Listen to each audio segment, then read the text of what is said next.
हाथरस कांड की परतें दर परतें तो खुल रही हैं, लेकिन बाबा की गिरफ्तारी नहीं हो रही। लोग बोलने को तैयार नहीं। अंधभक्ति का असर लोगों के दिमाग में चढ़ा रखा है, जिस खातिर बाबा के खिलाफ लोग नहीं खोल रहे हैं जुबान।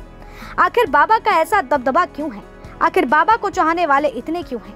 मौत के मंजर से भोले बाबा की असलियत क्या है, आपको बताते हैं इस वीडियो में कि कैसे भोले बाबा के सत्संग में मची भगदड़ और 121 लोगों की दर्दनाक मौत हो गई। मुख्य सेवादार देव प्रकाश मधुकर को भी मुख्य आरोपी बनाया गया है, लेकिन उसकी अभी तक गिरफ्तारी नहीं हो पाई है। पुलिस उसके ऊपर 1 लाख का इनाम घोषित कर दिया है। उसके जानने और पहचानने वाले लोग इंजीनियर साहब कहकर बुलाते हैं उसे। दरअसल मधुकर एटा जिले के शीतलपुर ब्लॉक पंचायती राज विभाग के संविदा पर तकनीकी सहायक के पद पर तैनात था, लेकिन उसका ज्यादातर वक्त सरकारी सेवाओं के बजाय बाबा की सेवा में गुजरता था।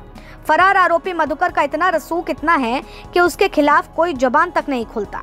बताते चलें कि नारायण सरकार हरी का मुख्य सेवादार मधुकर सिकंदरा मऊ की न्यू कॉलोनी में रहता है। उसका पुश्तैनी मकान बाहर से देखने में किसी बंगले से कम नहीं लगता। हादसे के बाद से मधुकर पत्नी और उनके बेटे के साथ वो फरार हो गया।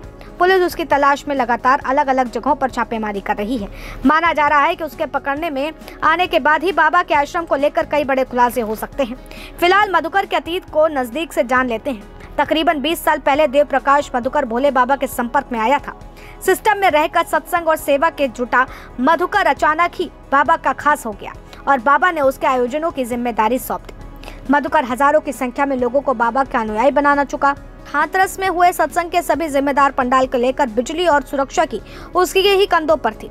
हादसे के फौरन बाद मधुकर परिवार के साथ फरार हो गया, जबकि मुकदमा दर्ज होने के बाद उसको पंचायती राज तकनीकी सहायक से पद से हटा दिया गया है, जबकि आगे की कार्रवाई के लिए डीएम को पत्र भेजा गया है। वहीं पुलिस मधुकर का एनबीडब्ल्यू भी जारी करने की तैयारी कर चुकी है ताकि उसके ऊपर शिकंजा कसा जा सके।